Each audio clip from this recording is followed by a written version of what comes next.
Hello बच्चा party, कैसे हैं आप सब। उम्मीद करती हूँ आप सब अच्छे होंगे और मन लगाकर अपनी पढ़ाई अच्छे से कर रहे होंगे। स्वागत है आपका मेरे चैनल में। मैं हूँ दीपाली जैन और आज मैं आपके सामने लेकर आई हूँ एक ऐसी वीडियो जिसमें आप जानेंगे गोल्डन रूल्स ऑफ अकाउंट्स के बारे में।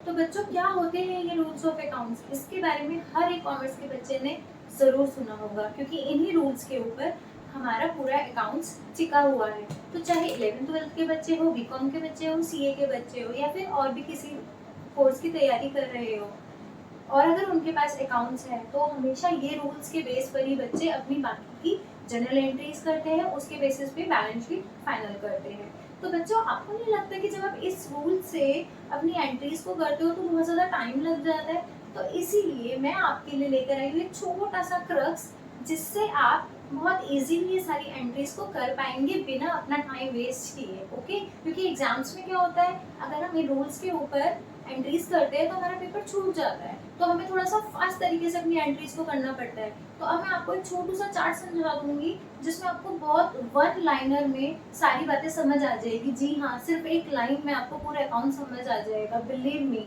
आप पेशेंस के साथ बस आप मेरी बात सुनिएगा, मुझे सिर्फ थोड़ी देर चाहिए, अच्छे से सुनिएगा।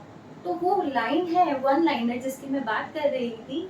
जो आ रहा है डेबिट, जो जा रहा है credit. What comes in debit, what goes out credit। क्या बोला मैंने, समझ आया आपको। जो आ रहा है वो डेबिट और जो जा रहा है वो क्रेडिट। यानी कि अगर हमारी कोई भी एसेट्स, सपोज कोई हम अगर एसेट परचेज करते हैं तो हम वो एसेट हमारी आ रही है, for example plant and machinery हम परचेज कर रहे हैं, प्लांट एंड मशीनरी आ रही है, दैट मीन्स वो डेबिट हो रही है। ओके, और हमारे पास से क्या जा रहा है, कैश जा रहा है। फ्री में तो कोई हमें देगा नहीं, हमें पैसे देकर उसको प्लांट एंड मशीनरी को खरीदना है। अब हमारे पास से कैश जा रहा है तो क्या हो गया, क्रेडिट। तो हमने एक रूल समझा, इस रूल को आप क्रॉस कर दीजिए। ओके, ये मैं आपको लास्ट में बता दूंगी कि इससे आप किस तरीके से इमेजिन करके इन रूल्स के बेसिस पे किस तरीके से जनरल एंट्रीज अपनी करते हैं। अभी आप सिर्फ मेरे रूल्स के हिसाब से चलिए, उसके बाद आप डिसाइड कीजिएगा कि आपको इसके हिसाब से करना है या फिर मेरे दिए गए क्रक्स के हिसाब से करना है। ओके, तो अभी मैंने आपको बताया, यहाँ पे हम लिख देते हैं डेबिट और यहाँ हम लिख देते हैं क्रेडिट। एसेट्स, मैंने आपको बताया जो हमारी एसेट्स है वो अगर हमारी इंक्रीज होती है तो हम कर देते हैं डेबिट, और अगर डिक्रीज होती है तो हम कर देते हैं क्रेडिट। ओके, मैंने आपको एक एग्जांपल से समझाया। ये देखो, x limited purchase plant and machinery for 1 lakh rupees. ठीक है, तो हमने क्या किया, प्लांट एंड मशीनरी हमारे पास आ रही है, आ रही है, आ रही है कि मतलब इंक्रीज हो रही है। तो हम इस रूल के हिसाब से plant and machinery debit 1 lakh rupees. अब जा क्या रहा है, कैश जा रहा है, एसेट डिक्रीज हो रही है। जब एसेट डिक्रीज होती है तो हम क्या करते हैं, क्रेडिट करते हैं। तो to cash 1 lakh rupees being plant and machinery purchase. Okay, simple हो गया। अब हम बात करते हैं लाइबिलिटीज की। सपोज कि एक पर्सन ने, एक बिजनेसमैन ने उधार लिया 50,000 रुपए का, उधार लिया।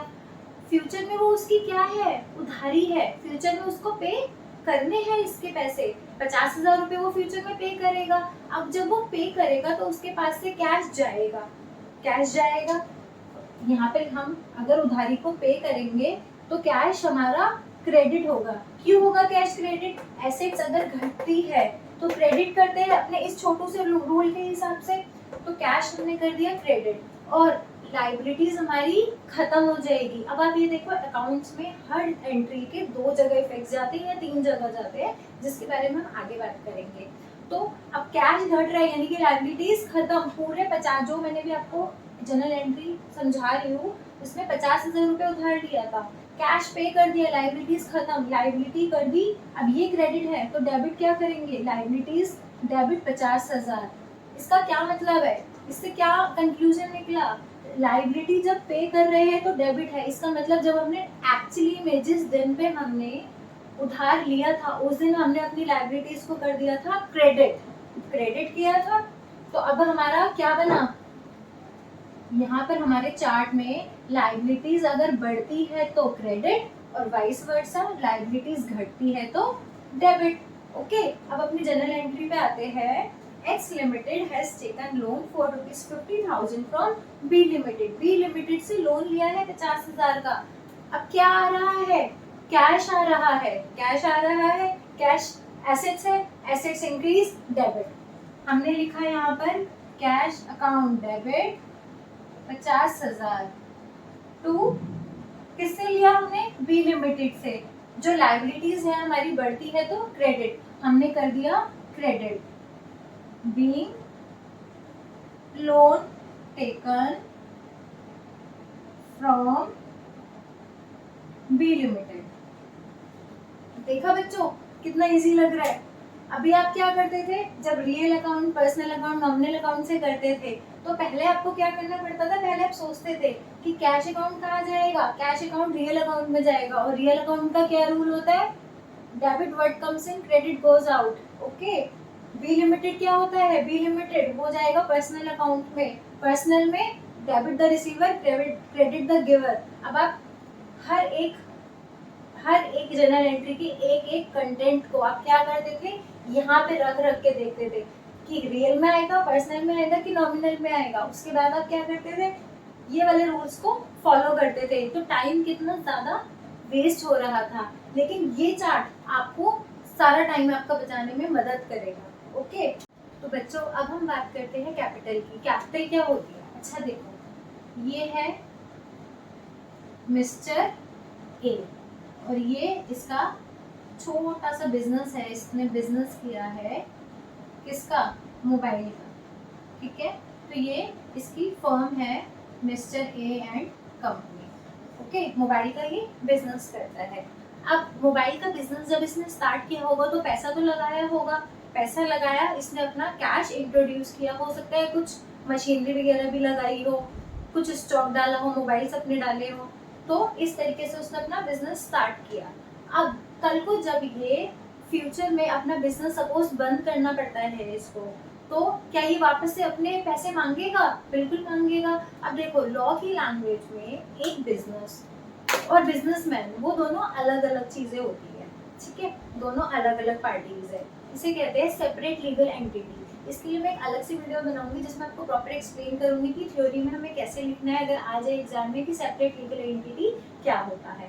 ओके, तो अभी हम ये समझते हैं कि बिजनेस अलग है, बिजनेसमैन अलग है, दोनों अलग अलग पार्टीज हैं।